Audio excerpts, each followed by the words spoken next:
Kultured Kast has been created for entertainment and educational purposes. The advice given are opinions of our host and not of medical advice. The podcast is not a substitute for direct, personalized, professional medical care and diagnosis. Exercises and dietary advice mentioned should be discussed with your physician or personal trainer to find out what is best for you.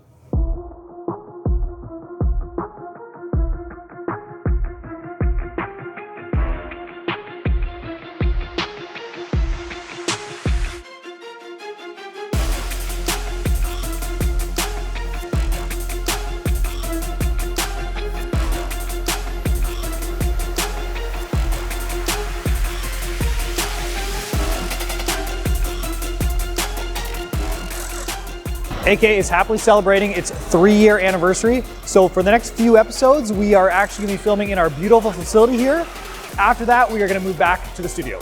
This episode is brought to you in partnership with Myodynamic Health. Locations in Barrie and Innisfil, Myodynamic offers physiotherapy, chiropractic, custom orthotics, massage therapy, acupuncture, and so much more. Visit them online at myodynamic.ca and book your next treatment today and optimize your health. Not to mention, if you are an active member at Athletic Culture, you will receive 15% off any treatment. Welcome to season 2 of a Kultured Kast. Boys, how was your summer? Oh, amazing. All good? Summer was fantastic. Esteemed guest, Rempel, how are you, buddy? Blast. Yeah. All right, so let's get right into it. Our guest tonight is Kevin Rempel. He's a, correct me if I get anything wrong, Canadian sledge hockey player, also known as para ice hockey. Yeah. 2013 Team Canada World Champion. Yes. 2014 Team Canada Bronze Medalist at Sochi Olympics. Yes. Okay. Author of Still Standing, a book about turning tragedy into strength, resilience, and hope. Yes. Okay, I'm acing it so far. A keynote speaker around the world for the hero mindset, speaking to hero moments, hero decisions, and hero actions. You got it. Okay, and also one of the original AK members before he moved back to the Big Smoke, the city. I'm going to start with just literally giving one date in Kevin's life, and I'm going to let Kevin go from there. But he was freestyle motocross accident on July 15th, 2006. He became an incomplete paraplegic, and I'll let Kevin tell the rest of the story, and then we'll chime in. Sure. Yeah. So, like as you described, I guess I would say I'm like recognized or known for my experience and accomplishments in Paralympic sport. Yeah. Which then seeing me walk around, people ask, you're walking, so what happened? And I broke my back on my dirt bike when I was 23 years old. I was at my second show ever. I wasn't mentally focused when I was hitting the ramp. Right. So you were a rookie. Pardon me? You were a rookie. I was not at any pro level. I was like getting there for a local level. Yeah. But not globally. Okay. So how long at that point were you already doing the dirt bike thing? I had been riding, 12 years old is when I got my first bike, and I was 23 when I got hurt. Oh, and yeah. the freestyle motocross was like the last 3 years of my life, from like 20 to 23. Okay. Yeah. Yeah. So like I said, for a local rider, I was getting pretty good. Yeah. And so anyways, I was at this second show. It was in Halliburton called Rock the Wake, back when there used to be competition for wake stock. Yeah. And I showed up that day. I wasn't in the right headspace. Ramps are crooked, winds blowing, the crowd's forming, and my ego got the best of me because I wanted to show up other riders that were there. And so I basically skipped my warm-up. Like I just rushed it. Right. And I just decided quit. I don't know, what's the language barrier on here, this podcast? Yeah, there isn't one. Drop the Okay, I'm fucking quit bomb, being I a think. pussy is the conversation that went through my head. I wouldn't have crossed that line, but that's okay. You can say that.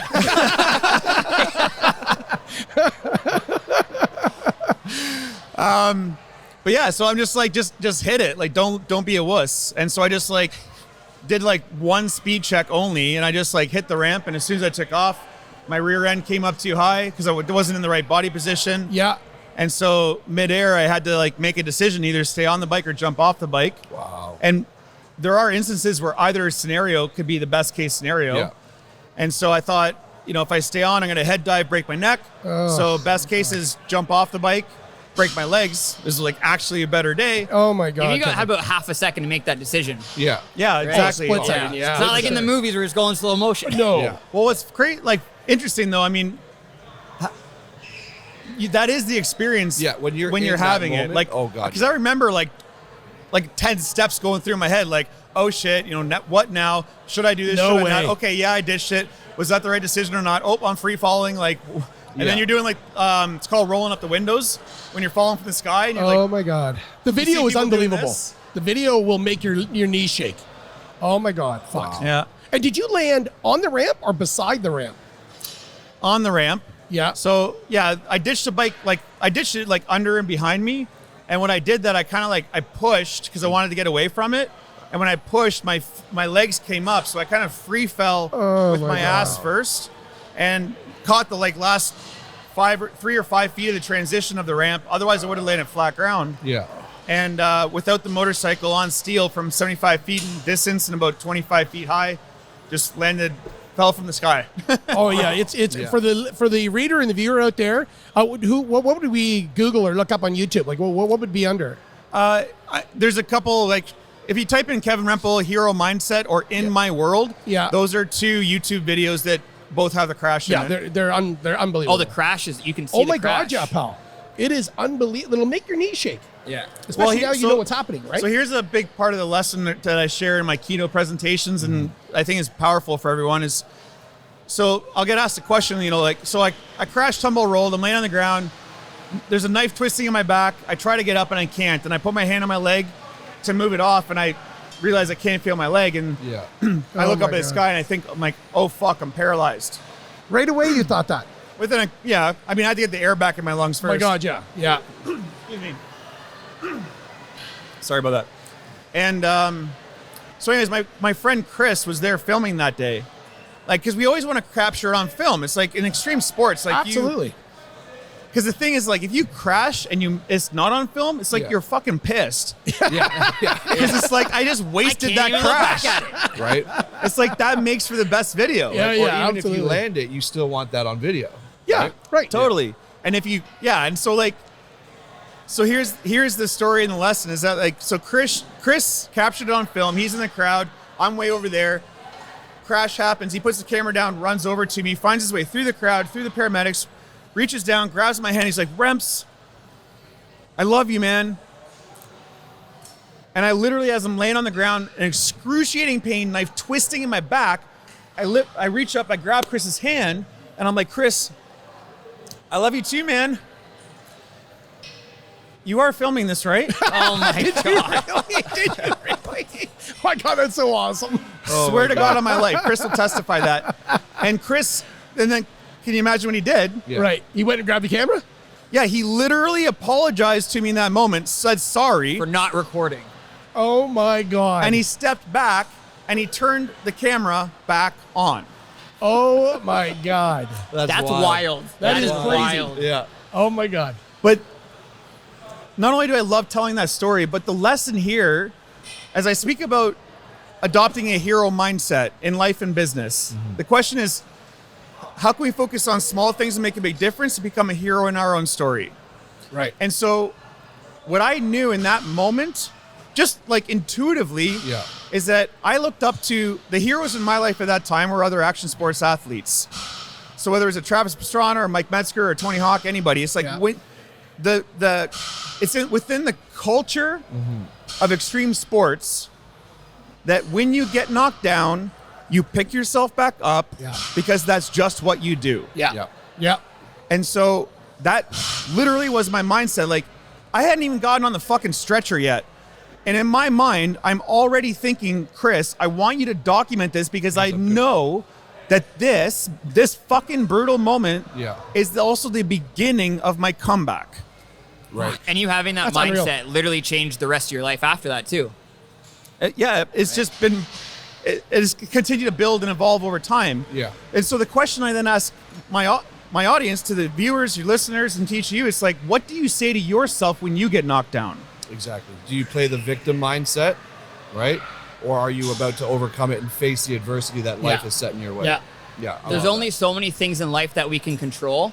So I think immediately when something like that happens, you say, you know what, like that happened, right? Like you can't take it back. You can only decide how you handle that going forward. Yeah. Right. And I think you having that mindset during that accident, it really shaped the rest of your life. The mindset in the middle of it. Yeah. Right? Yeah. That's the crazy part. My question is, you're obviously extremely comfortable talking about the accident, and you know we'll get into more of the more recent years of your life soon, but how long did it take you to actually get comfortable to have that conversation about your accident? Was it right away because your mindset was That's a already great in question, check? pal. Or did it take you maybe a couple years to actually be able to tell your story with confidence? So I think your question is a great segue into the second part of my story that most people don't know about and would never think about.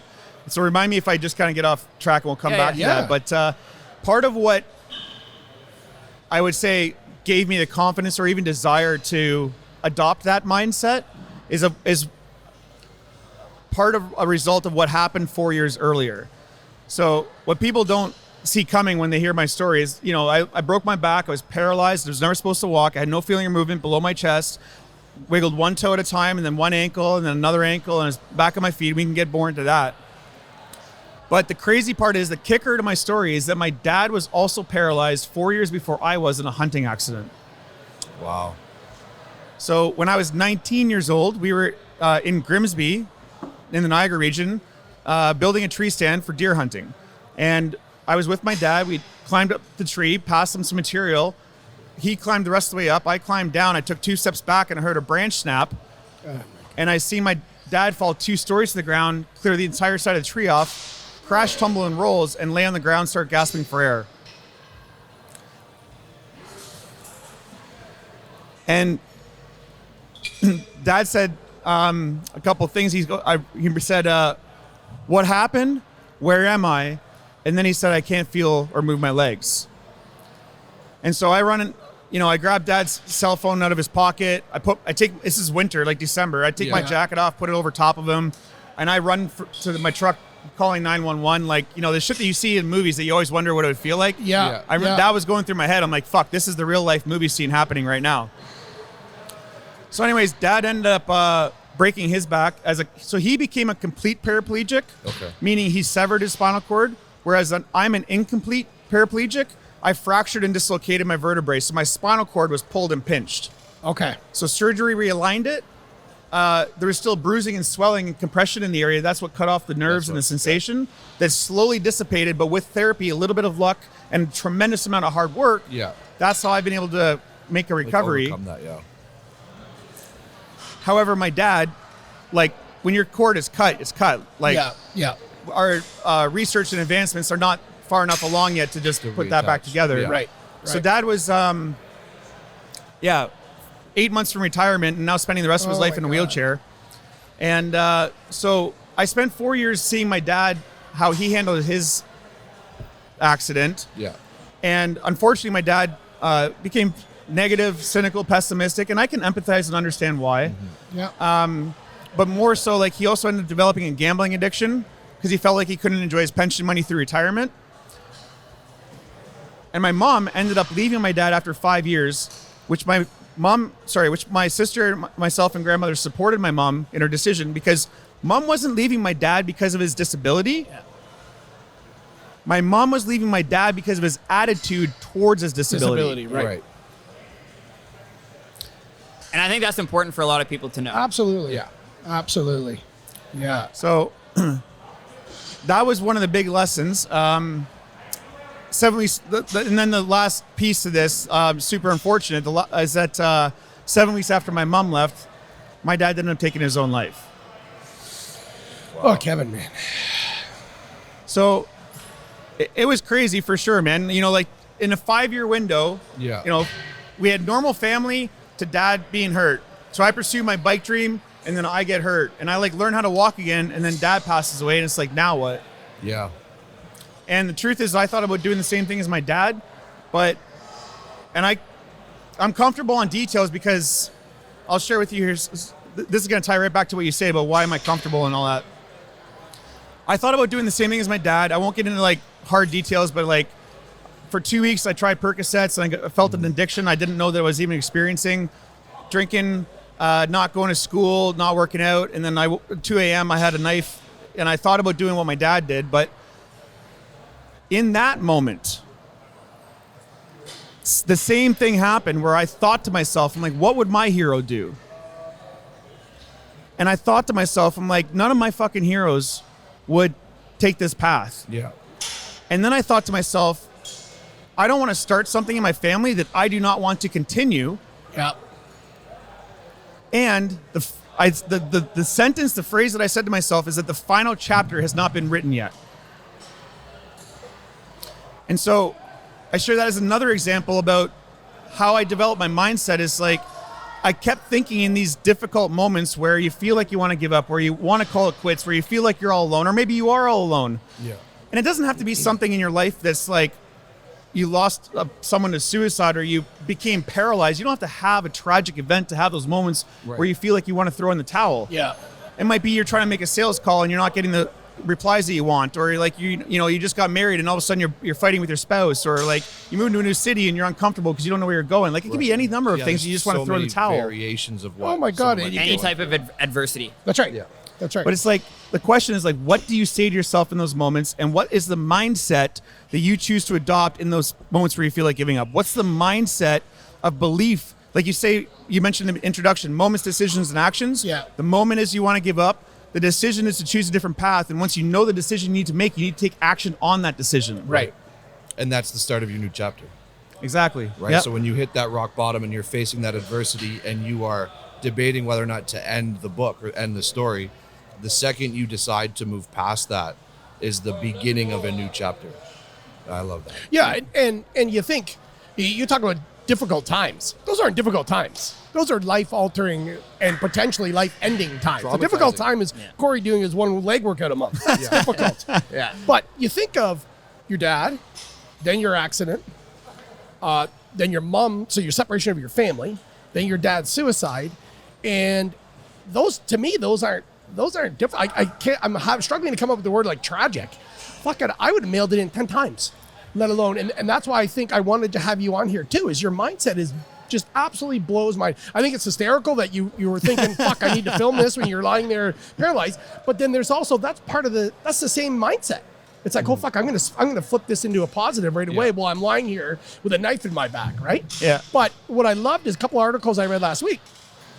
There's still another downfall to your psyche, and you have this great ascension with the sledge hockey and the national sledge hockey team. You're a national champion. You're a bronze medalist, and then you crash again. Can you tell us that part? What happened after the Olympics? Yeah, after the Paralympics, so I played 5 years with the team, and like many Olympic athletes, people that are striving for some significant podium in their life. Yeah. It could be metaphorically, it doesn't have to be literally. Absolutely, yeah. And again, I want to just provide some examples. It's always helpful for viewers, listeners. It's like, maybe it's like when I get married, that's my podium. Or when I get this, career or role, that's my podium. Yeah. Have a child Or I or- achieve $1 million, I cross that threshold, that's It's my gonna be different podium. for everyone. Yeah. Right? Or it could just be losing 15 pounds. But it's like you think that life is going to be forever different, or like that's it. And so I thought I had it all figured out going into the Paralympics. I was going to be gravy afterwards, but I ended up experiencing post-Olympic depression like a lot of athletes do. The first 2-3 months were awesome because all the hype is on you, your attention. Yeah. But it's like it takes no time at all for media and everyone's focus to shift from the Winter Olympics to the Summer Olympics. It's like, okay, that's done. Let's You're get on this forgotten, right yeah. now. Move on. And it's like all of a sudden Afterthought, eh? it's like, it's like, now what? And you're just like sitting there, it's like dead silent again. And so I went through, the depression I went through after my dad passed away was, he passed in 06. I was suicidal in 07. Joined Team Canada 2010, played till 14, and then 14, 15, twice I was like at that dark hole again. And it's like I had it all. I mean, I had an Olympic medal. I owned 3 properties, a brand new $60,000 truck, a $15,000 Harley paid for in cash. I had 20 grand in the bank and the medal. And it's like I'm at home all alone, and I'm just like, fuck. And not happy. And not happy. And that's a good example of saying like the best things in life aren't things. Yep. Yeah. 100%. And you can have all the success, you can have the notoriety, you can have all the accolades, but at the end of the day, it's still you, right? And if you're not content and happy within yourself, then all of that means nothing. Yeah, 100%. And then so you've kind of led us into how you walked away from the crash, how you walked away from your dad's suicide. How did you walk away from the post-Olympic crash? Which, by the way, I don't think any of us realize. It makes so much sense that you're in the highlight and then all of a sudden you're so right. At Summer Olympics, go away type of thing. How did you recover from that? So how I recover from that, I just want to jump back to Corey, your question about like part of what makes me transparent, I guess. One of the strategies I'd like to share for everyone to consider to help you get the help you need when you need it, I call it the 3 A's, which are admit, ask, and accept. Admit that you are struggling and that that's okay. my dad, as an example, would not admit that he had a problem. And so often we will become our biggest obstacle to overcome first. We get in our own way. Yeah. So admit that we were struggling, that's okay. Get out of our own way to then move on to the second step, which is to actually ask for the help, because no one often knows we're struggling unless we say something. We put on a mask, we pretend, we say we're fine, right? Yeah. We want to do it all ourselves. Like, the hero doesn't mean you do it all yourself. The hero is like open and vulnerable. Yeah. So admit you're struggling, that's okay. Ask for the help, because no one knows you're struggling unless you say something. And we're more likely we are different. And then the third A is accept. So when that help is in front of you, it's about putting it into practice. Dad would have an appointment with a psychologist or psychiatrist, and he'd cancel and postpone the appointments because he's like, oh, it's not working. I don't need it. Yeah. I'm fine, whatever. And then eventually people stop trying to help. Yeah. Because you can only do so much to someone that helps. You have to want for to be someone helped. that doesn't want to help himself. Good point. Yep. So, Corey, back to your question. It's like learning from my dad how trying to hold it all in and do it all yourself, how that affects you and everyone else around you. I learned from seeing my dad go through that, how I did not want to be. And so that is something that really helped me become more open. Yeah. And when I was going through post-Olympic depression, I was actually in Hamilton at the emergency psych ward. Again, I've never attempted anything. I've never hurt myself, but I've just been in like a very dark place a few times. And I was at the psych ward, and we were in there. Long story short, there's another young kid, like 18. He's got razor blade cuts all over his arms. He's there with his parents. We go in, I'm there with my mom and grandma. We go in one room. He goes in the other room.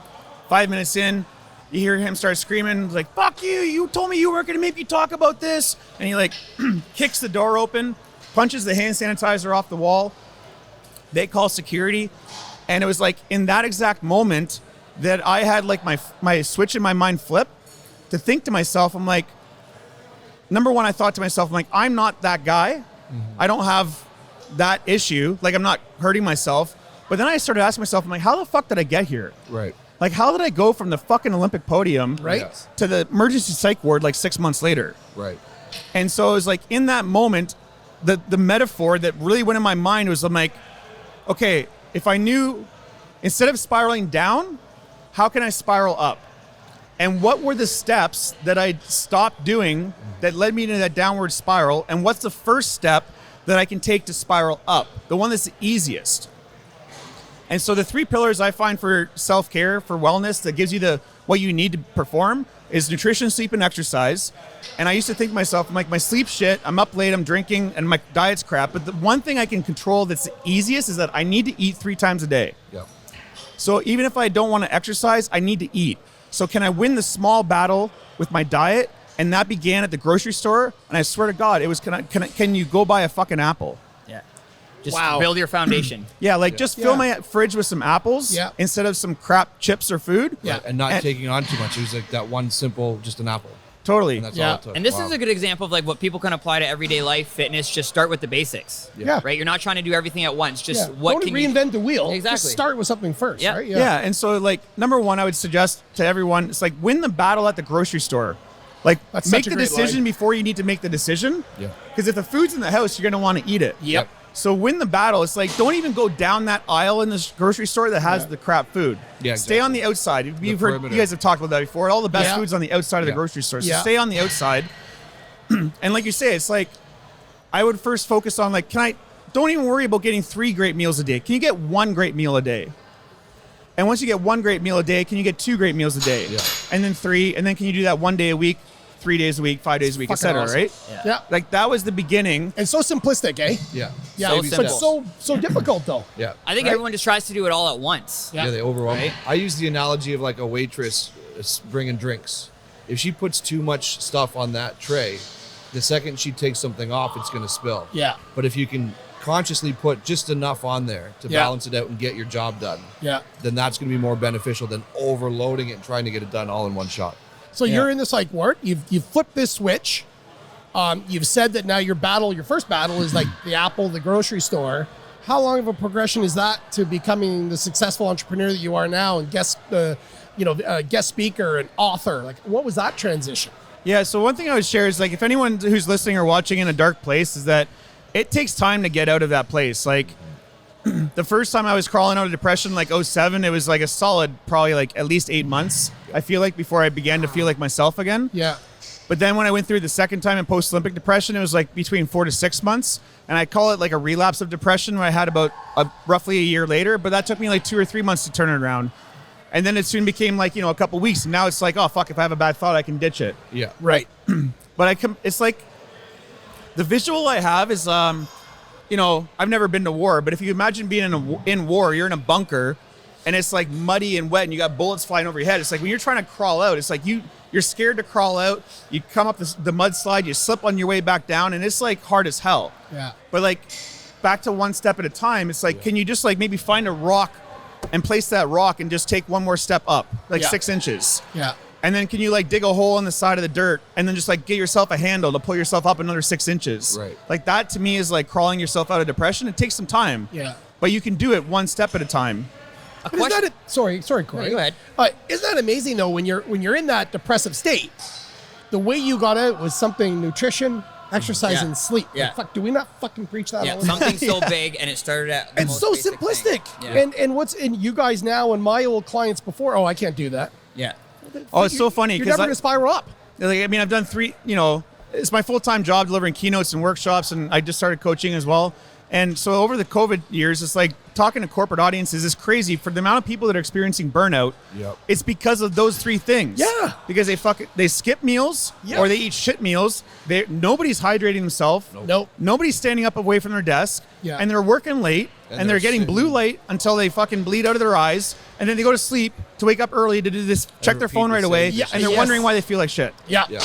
Yeah. A question that I had, kind of rewinding back to the Olympics. So after your what was the first year that you were in the Olympics? 2010 to 2014 is the Olympic cycle. Yeah. Sochi is the actual Paralympics. Yeah. But I was on a But- team but- from 2010 to 2015. After the first time that you experienced post-Olympic depression, did that ever sway you again to compete competitively, thinking that maybe you would Oh, good experience that question. again? Good question. So interesting you asked that. Yeah. So after the 2014 Paralympics depression late that summer, I did decide to play for another year. And this is a big lesson for a lot of people, is that I played not because I wanted to, but because I thought I should.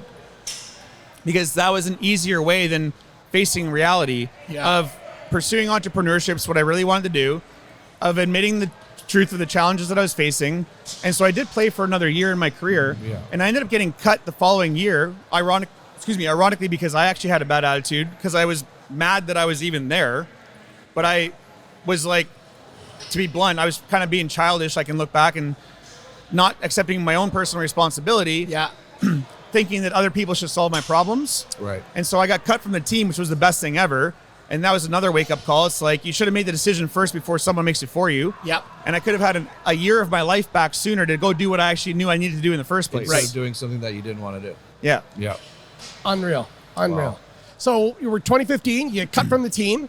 What's your first thought process of, okay, entrepreneurially, what's your building blocks now? Where did you start? How did you build into the hero mindset now? Yeah, I knew. So this is how the hero mindset came to be, is I came home from the Paralympics and everyone at my speaking engagements would call me a hero. And I literally would get upset feeling inside. I'm like, Yeah. I'm not a hero. Yeah. I'm just Kevin. Like, I don't know how you see me as a hero, but they would say, you're a hero. You're a hero. You've done all these amazing things. And then they would say, how did you do it? Right. So I was like, okay, interesting. I mean, I was telling my story in speeches, but nobody had a thing like to tangibly grab onto, like the Yeah. big idea. Yeah.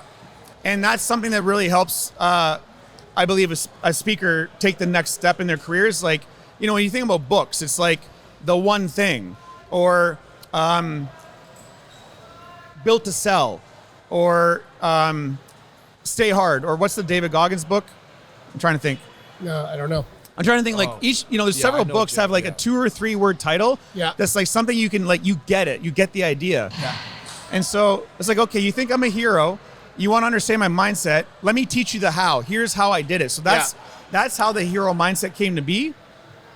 Today, I built out the hero mindset blueprint, which is a further detailed plan about the steps, like in an intricate detail. But after sport, I knew within me that I didn't want to go work for anybody else. Like, it's an intrinsic thing. And speaking, I knew could become a great career. I just had to learn how to get beyond doing schools and learn how to like crack the corporate world. So yeah, it was tough. I mean, I started out speeches at $500 to $1,500 to $25 to $35 to $5, $6, $75, $95. I'm not $95 today for a live keynote. Yeah. But I just saw it. I'm like, here's a path that I can pursue where I'm in control, using my story to help other people. And it also gives me the flexibility living with my disability, because despite my energy and you see me walking on 2 legs, it's like underneath the surface, I still have muscle spasms, fatigue, muscle atrophy, pins and needles, bowel and bladder issues all day, every day. Like chronic pain, chronic fatigue that really sucks. And people don't see that.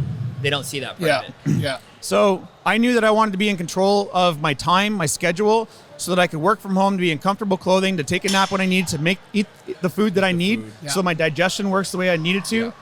And I went for it. It's like today what I share with a lot of people is like, they're like, wow, you're like pretty crazy. And I'm like, yeah, I still feel like I've got that, but the risks that I used to love taking in sports, that I used to take with my physical body, I now enjoy taking risks in business. Meaning like doing the scary thing, like trying to build a team, trying to build a business. Right. And with maturity, that's also evolved, because I used to fucking blow a lot of money in business early.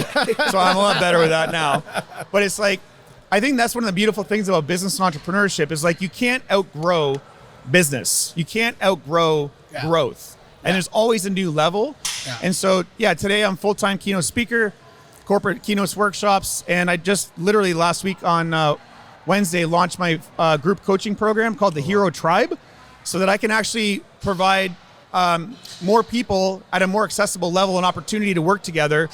And it's also because like I literally feel like I'd be pissed if I were to die tomorrow and not have given more or shared more with the experience that I've had.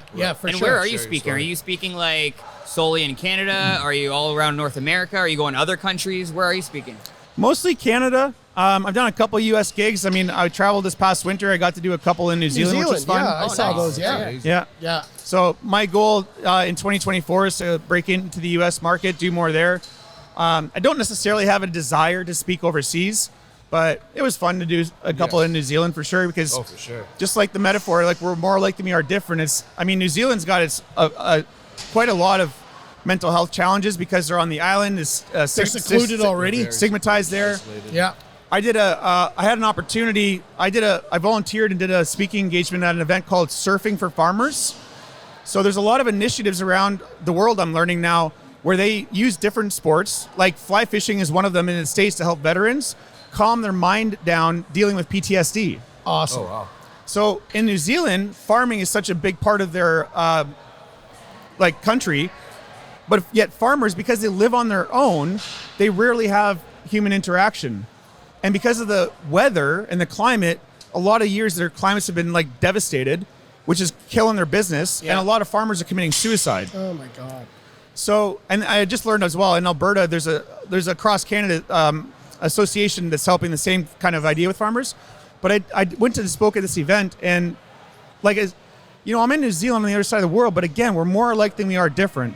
Yeah. Like there's so many people that are suffering in silence, and like you say, it's like the stigma. And so the 3 A's, admit, ask, accept, same thing I shared with them. It's like the more we speak about it, the more we make it okay to talk about. Yep. And it's like 100%. everyone's just waiting for someone else to speak up first. Yeah. And I say it's like another Me Too movement that needs to happen. Yeah. Where it's like, but for mental health. Yeah. Because as soon as it says like, hey, I'm struggling, what happens next? Everyone's like, me too. Yeah. 100%. But they just want someone else to raise their hand first. Yeah. And I think that goes to courage, like how courageous, how many hurdles. And I'm just joking about your leg workout, but I think I'm having a bad day. I'm like fucking having a bad day. Then I think of you, but then I think your message to me is my bad day is still relatively bad for me, and it might be bad for that person. There's no comparison That's between right. bad days. Yeah. If That's right. someone's having a bad day and it's because they didn't make a sale, that still weighs heavy on them. Could be in that devastating day. for them. Yeah. That's right. Yeah. Right? Yeah. All right. Anything else, boys, before we get to rapid fire questions? I can't wait to watch this episode back. Yeah, right. And do you want to give a plug for the Hero Mindset, or where we get a hold of you? How do the listeners and viewers look you up and engage you? Yeah, thank you. The best thing is just go to my name, kevinrempel.com. Okay. Last name is Rempel.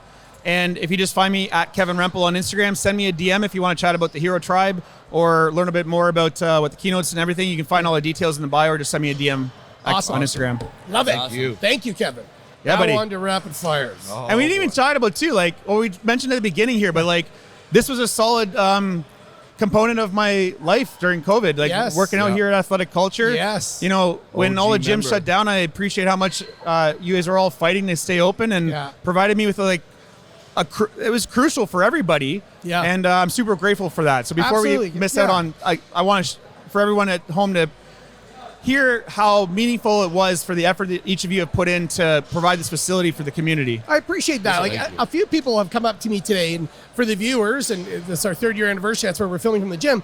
But I've had a few people come up and shake my hand, and I forget how impactful this place is For to others. your lives, how impactful your lives are to our members.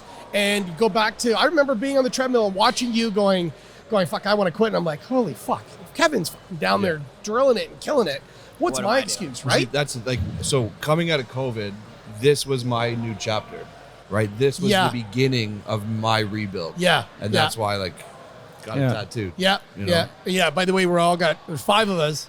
I got AK tattoos, but Boss not, says you're but not getting a not the tattoo. blank slate here, not the beautiful empty pristine. canvas. Yeah. All right, we're going to start rapid fire questions with something a little different this year. We're going to Okay. start with a riddle. Okay, 2 coins add up to 30 cents, and one of them is not a nickel.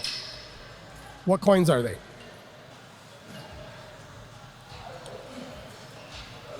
Two coins add up to 30 cents, no nickel. And no, I said one of them isn't One a of nickel. them isn't a nickel. Oh man, I'm kind of pissed already. I watched on Instagram a mathematician on Yeah. doing stuff like this. Again, 2 coins add up to 30 cents, and one of them isn't a nickel. Maybe he means What like are the 2 different coins? 2 different coins. What are you Not like- doing in pounds and euros now? No, I'm it's- thinking like What the heck? This is pissing me off. And it's really quite simple. 50 cent with a nickel back or something.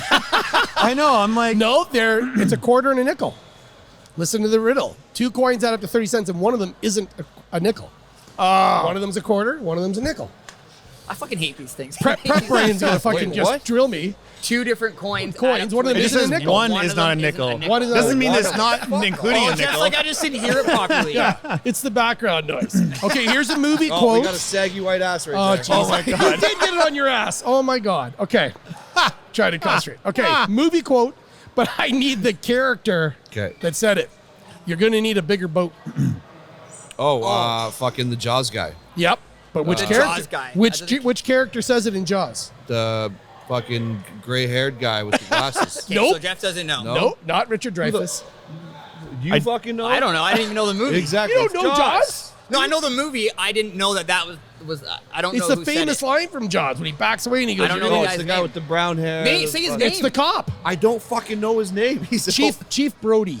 Yeah, fuck See, that. it's not I know- as easy The only as you character think. in that movie I know is Jaws. All right, we're gonna start. We're gonna start with a couple of tough questions, which Corey won't get, but then we'll get into some funny stuff. Let's see how many Jeff gets. All right, I'm telling you, it surprised us last year. The ancient Greeks waged wars on Persia. Relax. In 400 BC. What does BC stand for? Before Christ. Here's the hard part. We live in the year 2023 AD. What does After AD death. stand After for? After death. No. That's what everyone thinks. It After- stands for Anno Domini. What? And that translates in Latin to the day of our Lord. So it's not after death, which I thought it was too. I want to see references. I looked that up. Yeah. What's your favorite smell? Smell? Yeah. I just got tons. Yeah, I'm well, good. like I'm good. Am I allowed to Bioga say? had a great workout. Buddy, I'm looking right at you. Yeah, you can say the word he talked about What did you earlier. say? Pussy. Wait, I should clarify. It's got to be like my fiance. Yes, that's a good call. Oh my That's God. a good And call. it smells That's a good call. too. Don't just say smell. Oh, that was in there I just say for a you. warm chocolate glazed donut at about 8 a.m. Oh, buddy, you got some serious issues. Kevin's answer. I want to hear Kevin. If you could only live 24 hours, what would you do? If you had the last 24 hours of your life, what would you do? Try to help. I don't know. What's popping in my head is just try to help people. See, that's fucking awesome. Love it. Yeah, it would be have the best day that I could possibly have with my kids and my fiance. Yeah. Kids are mine too. For pal. me, it would be the same kind of thing, just being surrounded by all the people that you love the most. Yeah. And probably, honestly, just shooting the shit. Probably not doing anything too crazy, just spending time together. Yeah, love it. Yeah. I'd have to drive and get my 3 kids to come home, because we're empty nesters. What app do you use the most on your phone? Instagram. Yeah, fuck off. Yours is Bet365. Oh, Are you kidding me? Okay, Bet365. Okay, and then Instagram. All right, there you go. Probably Instagram on my Okay, end. sum up the internet in 2 sentences for me. Cesspool. That's 1 sentence, and I like it Fucking because wild. I went there. That's actually a good one too. Yeah. Money grabber. Yeah, oh, that's fucking good too. I also would want to include opportunity. Yep. Like massive opportunity. Yeah, See, we were mine- all so mine- negative Mine on went yin and yang. Well, Mine it's was a double-edged sword. right. I said the Right? best thing in the world and the worst thing in the worst world. thing. Yeah. Because it is an there's- addictive thing, I mean, but you it can go on- also be the you go on best thing. social media and there's like you get like tons of information. Yeah. You can access all the information you want. Yep. But then you're also getting misinformation. 100%. It's also just pros and cons of social media. Fucking psycho water shit. Yeah, okay. do aliens exist? Yes. I think I think we're Oh, naive. I'm not big into it by any means, but Yeah. the short answer I would say is yeah. Yeah. How Corey? can we not? I'm going to say no. But if you look at the infinite time of space and the I agree with galaxies Jeff. and all this stuff, how are we Yeah. the So Exactly. is anything that's living considered thing? other life considered an alien? An intelligent life And form. the And universe I'll is tell you not why on the I believe planet. it's yes. The math tells me it's yes. Yeah. You look up at the sky at nighttime, and each one of those is a sun. Each one of those has a planet around it. You telling me not one of those has one planet the exact distance that Earth is? Yeah. Carbon-based Well, life? they've I'm actually for sure they they found do. a planet that's 100% do. identical to Earth, like fucking 100,025,000 light years away. Yeah. But it's covered in ocean. It is Oh, interesting. covered in ocean. Right. So you're telling me that a planet identical to us with water, Right. air, Doesn't have intelligent have, life? like I water. would put dolphins as intelligent life. That's Oh, yeah. intelligent life. I'm going to say I don't believe in the traditional thought of aliens, I get like that. when we see in movies. I I don't get that. believe in that, but I do believe in exactly your point. There's so many other The math universes. says there has to be. Yeah. Like Independence Day aliens. Yeah, that's right. Yeah. or Mars attacks. All right, here's one for you. What are the reigning 4 champions in the 4 major North American major champions right now? The major leagues. So Kansas City. Kansas City Chiefs.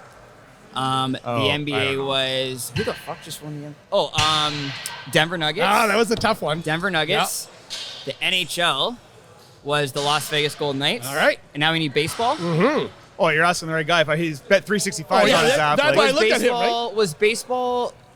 No, I think the Dodgers were the year before. Was it the Dodgers? I'm gonna say Dodgers. Oh, Thanks for wow. playing, though. Baseball. You think I'm upset about The baseball? Houston Astros are the reigning World Series champion. Okay. Cheaters. What's the longest running reality TV show? Survivor. Seinfeld? 2000, No, no. reality. That's 2000. This one started in 1989. The Real World? 89? No. But it has one of the best theme songs of all time. Price is Right. 1989, there's No, a reality show? show, not game That's show. reality show. No. What'd you say? 1989, this show's been running. 1989. Okay, oh, so- I know. Oh, wait, no, that's not real. So if I sing no, it, no. you guys have to say it. You ready? Yeah. Bad boys, bad boys. Oh, Cops. Which done? I said it first. Oh, no You know what? shit. That's fucking scripted. What is? That Cops? cop Still show. reality. Not if it's scripted. You're right. Yeah. Okay. All right. What is traditionally floated on top of a shot of Zambuca? You're asking What the should wrong be guy. floated on the shot of Zambuca? Is Fire. it coffee bean? Oh, fire's really good. Yeah, coffee bean is the answer. But you're right. Actually, I didn't even think of fire. But that coffee the bean right was answer? the answer in the trivia. Coffee All right, bean. last one. I want to know what you're doing tonight in your best Carney voice. Carney. Well, here we are. I'll go first. What's the current, like, Timmy, do you want to go faster? Spread your knees and feel the breeze. What are you doing tonight? what are you is doing? that? Well, have you ever seen Tammy in a bad mood? Okay. And it's role play Saturdays, pal. So I'll probably put on a balaclava climb through the window, and we'll play Lucky Burglar tonight. Oh my God. so I got to Carney describe voice. what I'm doing, and I got to describe it in the Carney voice? You got to do it in a Carney voice. Way to go, Kevin. Getting home, and you're showing your age at 41 years old, going to bed early. Today's my high day, so I will be smashing a bunch of sushi and then my fiance. I Shout out am to going Ashley. to go home and enjoy the last few days of summer and go to a campfire and eat some s'mores. That's good. All right. Yours is the most boring. Even next to yours is the most boring. Kevin, thank you so Poor much. Nikki. Thanks for having me Appreciate on. you Had a having you blast. on. Your story is incredible. Thank you. And in my mind, you Pleasure. are a hero. Thanks, gents. Thank you for Appreciate it. tuning in to the last episode of a Cultured Kast, and we'll see you next week.